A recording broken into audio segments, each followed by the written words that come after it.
같다라는 말은 우리 마음을 철렁 내려앉게 하는 말입니다. 누가 같다라는 말은 더 이상 볼 수 없다, 더 이상 돌아오지 않는다, 더 이상 여기에 없다, 가장 슬픈 말입니다. 과거에 유행했던 우리 조상들이 즐겨 들었던 노래들이 이별을 노래했다는 사실을 아시지요? 이별의 부산 정거장이라든가 목포의 눈물이라든가, 그 중에서 제일 비장한 가사를 갖고 있는 노래는 잘 있거라 나는 간다, 이별의 말도 없이. 얼마나 비장한 가사입니까? 잘 있거라 나는 간다. 그런데 동요에도 간다라는 주제가 많았어요. 아버지는 낙이 타고 장에 가시고 우리 오빠 말 타고 서울에 갈제, 그리고 후렴이 왜 안 오셔입니다. 심지어 산토끼 토끼야 어디로 가느냐, 어디로 가느냐라고 물어봤습니다. 온다라는 가사를 가진 노래는 별로 없습니다. 있다면 봄처녀 저 오시네. 예수님도 운명하시기 전에 나는 간다라고 말씀하셨습니다. 내가 너희를 위하여 처소를 예비하러 간다고 하셨습니다. 그래서 도마가 여쭈어보았습니다. 주여 어디로 가시는지 우리가 알지 못합니다. 어디로 가십니까? 이것은 예수님에 대해서 물어본 것이지만 실상은 우리 모두에 대한 질문입니다. 우리가 어디로 갑니까? 그렇기 때문에 예수님은 내가 곧 길이요 진리요 생명이다 라고 대답하신 것입니다. 어디로 가는지 우리는 알지 못합니다. 이것이 정직한 고백입니다. 사람이 죽으면, 사람이 한 번 죽는 것은 정한 것이요 그 후에는 심판이 있으리라고 했는데, 사람이 죽으면 어디를 가는지 우리가 알지 못합니다. 나는 안다라고 하는 분은 죽어본 적이 있는 분이에요. 그 이외에는 몰라요. 인류가 갖고 있는 가장 큰 의문은 어디로 가느냐라는 것입니다. 오죽하면 죽음의 문턱까지 갔다가 돌아온 사람들의 경험담을 모은 책들이 베스트셀러가 되지 않습니까? 그들이 무엇인가를 경험했다고 했습니다. 빛을 받고 터널이 있는 것을 봤고 먼저 세상 떠난 지인들이 마중 나오는 것을 봤다라고 했습니다. 며칠 전 가톨릭 교황 프란시스가 지옥은 없다라고 발언한 것이 논란이 되었죠. 이것은 개인의 의견을 말한 것인데 교회의 공식 입장과 다르기 때문에 가톨릭 교회가 서둘러서 봉합하려고 호둥을 대고 있습니다. 그런데 지옥이 없다라고 말한 종교 지도자는 교황 외에도 영국의 복음주의 지도자였던 존 스토트 박사도 비슷한 입장을 취했습니다. 소위 소멸론을 주장했습니다. 사람이 죽으면 소멸된다는 지론, 이 지론에 의할 것 같으면 어디로 가지 않는다는 얘기죠. 갈 곳이 없다는 얘기예요. 왜 프란시스는 지옥에 대해서 부정적이었을까? 사람들이 생각하는 지옥이라는 것이 너무 극단적이기 때문에 그렇게 생각하는 것을 어느 정도는 이해할 수 있습니다. 지옥이라는 것이 어떤 비유적인 것을 말하는 것이 아니겠느냐. 실제로 사람들 생각하는 것처럼 꺼지지 않는 불꽃 속에 사람이 들어가리라고 생각을 하느냐? 거기에 대해서 문제가 있는 것은 사실입니다. 그러나 예수께서 가룟 유다에 대해서 말씀하실 때 그는 태어나지 않은 것이 나을 뻔했다라고 말씀하신 것을 보면 사람이 죽은 후에 심판은 반드시 존재한다는 얘기예요. 다만 그것이 어떤 형태로 나타날지 우리가 모르는 것뿐입니다. 도마의 질문은 그러므로 아주 중요한 질문입니다. 모든 사람이 묻고 싶은 질문입니다. 어디로 가는 것입니까? 우리가 그 길을 알지 못합니다. 이 질문에 예수님이 뭐라고 대답하셨냐면 내가 길이요 진리요 생명이다 라고 하셨어요. 내가 길이라고 하셨어요. 내가 길을 보여준다라고 하지 않으셨어요. 나를 따르면 길을 찾을 것이다 라고 하지도 않으셨어요. 내가 곧 길이다 라고 말씀하셨습니다. 그러므로 믿는 사람이 죽으면 어디로 가느냐? 예수님에게로 갑니다. 예수님이 우리의 길이시기 때문에 이것은 아주 신비한 개념입니다. 나 있는 곳에 너희도 있게 하리라고 하셨어요.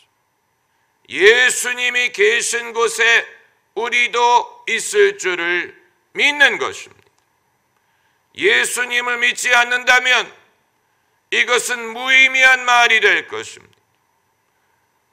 우리가 이 세상에서 예수님을 믿어야 될 이유가 거기에 있습니다. 예수님을 이 땅에서 믿으면 예수님 계신 곳에 우리도 있을 줄을 믿는 것입니다. 우리 민족은 과거 샤머니즘의 뿌리가 깊기 때문에 대한민국에서 예수 믿는 사람들은 샤머니즘이란 말만 나와도 알러지 반응을 보이죠. 그러나 예수님에게는 샤먼적인 면이 있는 것이 사실입니다. 샤먼이란 원래 다리를 놓는 사람이라는 뜻입니다. 이승과 저승 사이에 다리를 놓는 사람이라는 뜻이고, 죽은 사람이 좋은 곳에 가도록 극진히 빌어준다는 면이 있습니다. 예수님을 그런 식으로 생각하는 것이 모독이 아니냐라고 질문하는 분도 계시겠지만, 원래 제사장이란 직분은 샤만적인 면이 있는 것이 사실입니다. 다만 인간 샤만들은 자신의 운명도 해결하지 못하면서 남의 영혼을 위하여 빌어준다는 모순이 있지요. 그러나 예수님은 당신이 부활하셨습니다. 당신이 죽음을 이기셨습니다. 그렇기 때문에 우리를 도우실 수 있는 유일한 분입니다. 할렐루야. 우리를 도우실 수 있는 유일한 분, 죽음을 이기신 유일한 분, 우리가 죽은 후에 우리를 생명으로 인도하실 유일한 분이에요. 그 이후의 종교 지도자들은 죽음을 이기지 못했습니다. 석가모니도, 마호메도, 소크라테스도 어느 누구도 죽음을 이기지 못했습니다. 예수님이 죽음을 이기셨습니다. 크리스토스 아네스테, 이것은 헬라어로 그리스도께서 살아나셨습니다 라는 말인데, 초대교회 성도들이 서로 문안할 때 크리스토스 아네스테라고 말하면 알레토스 아네스테, 그 말은 정령 부활하셨습니다, 그리스도께서 부활하셨습니다. 정령 부활하셨습니다. 이러한 인사 습관이 있었다 하는 사실은 예수 믿는 사람들이 애초부터 예수님의 부활을 믿었다는 증거가 되는 것입니다. 그들이 애초부터 예수님의 부활을 믿었다는 사실은 예수님의 부활이 시간이 지나가면서 발전된 교리가 아니고 애초부터 기독교인들이 믿었던 믿음의 고백이었다는 것이고, 예수님이 실제로 부활하지 않으셨다면 사람들이 그런 믿음의 고백을 할 수가 없었던 것입니다. 이건 여러분도 잘 아시는 사실이지요. 초기 기독교인들은 다 독실한 유대인들이었는데 유대인의 안식일은 토요일인데 어찌하여 초기 기독교인들이 안식일 다음 날인 일요일 날 모여서 예배를 드렸느냐? 그 이유는 예수님이 안식일 다음 날인 일요일에 부활하셨기 때문입니다. 그래서 유대인 기독교인들이 일요일 날 모여서 성찬식을 나누는 것이 주일 예배의 시대였습니다. 그러므로 모든 주일 예배는 작은 부활절이나 마찬가지에 초기 기독교인들이 예수님의 부활을 기념하기 위하여 주일날 모여 예배드린 것이 주일 예배의 기원이 되었기 때문입니다. 우리는 예수님이 부활하신 장면을 직접 본 적이 없지요. 부활하신 예수님을 만나본 적도 없습니다. 육신으로. 그러나 예수께서 말씀하시기를 너는 나를 본고로 믿느냐? 보지 않고 믿는 자가 복이 있도다. 이것은 우리 모두를 가리켜 하신 말씀입니다. 사도 중에 예수님의 부활을 목격하지 않은 사도가 사도 바울이지. 사도 바울은 이후에 믿었기 때문에 예수님이 그에게 나타나시기는 하셨지만 그러나 부활하신 그날에 나타나신 것과는 좀 차이가 있지. 그렇기 때문에 우리와 같은 방법으로 예수님을 믿은 사람의 전형적인 예가 사도 바울이. 그가 말하기를 믿음으로 의롭다함을 얻는다고 했습니다. 구약 성경을 보면 창세기에서 말라기까지 구약 성경에 얼마나 많은 믿음의 인물들이 등장합니까? 그런데 사후세계에 대한 언급이 별로 없습니다. 사람이 죽으면 어디를 가느냐, 어떻게 되느냐, 거기에 대한 언급이 별로 없습니다. 그들은 죽음을 뭐라고 말했냐면 열조에게로 돌아간다 이렇게 말했습니다. 그래서 다윗도 내가 열조에게로 돌아간다고 말했고 그 이후에 어떤 일이 일어나는지에 대해서 말하지 않았어요. 그래서 어떤 신학자들은 왜 구약에는 내세에 대한 언급이 없는데 신약에 있는 것을 보면 이건 같은 종교가 아니다 이런 주장을 하는 사람들이 있는데, 여러분 왜 구약 성경에 내세에 대한 언급이 없는지 아십니까? 예수님이 아직 오시지 않았기 때문. 예수님이 길이요 진리요 생명이신데 예수님이 아직 오시지 않았기 때문에 말할 수가 없었던 것입니다. 만일 그게 아니고 구약 성경에 내세에 대한 자세한 언급이 있었다면 그게 오히려 이상한 것입니다. 예수님이 오시면서 비로소 그 길이 열린 것입니다. 그렇기 때문에 구약의 신앙인들은 예수님이 오시기를 기다리고 있었던 것입니다. 사람이 죽을 때 죽는 사람의 슬픔은 보내드리는 사람의 입장에서 돌아가시는 분의 슬픔은 그 길이 고독해 보인다는 것이죠. 혼자 가야 되기 때문에, 혼자 떠나가야 되는 것이기 때문에 슬퍼, 고독해 보입니다. 하지만 예수님 안에서 죽는 사람은 고독하지 않습니다. 잘 있거라 나는 간다가 아니.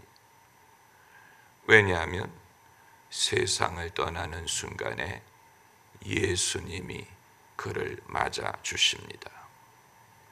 그래서 오늘 본문에 내가 너를 내게로 영접하리라. I will receive you to myself. 내가 너를 내게로 영접하리라. 천국으로 영접하리라고 하셔도 감사할 텐데 너를 내게로 영접하리라고 하셨어요. 그러므로 믿음의 사람을 떠나보내는 이는 예수님께로 떠나보내는 것입니다. 할렐루야. 반대로 맞아줄 분이 없는 영혼이야말로 정말 고독한 영혼이 될 것입니다. 떠났는데 아무도 맞아주지 않아요. 맞아줄 분이 없어요. 그것이야말로 정말 고독한 인간의 운명이 될 것입니다. 우리가 이 세상에 살 때 예수님을 영접하면 영접하는 자, 곧 그 이름을 믿는 자에게는 하나님의 자녀가 되는 권세를 주셨다고 하셨죠.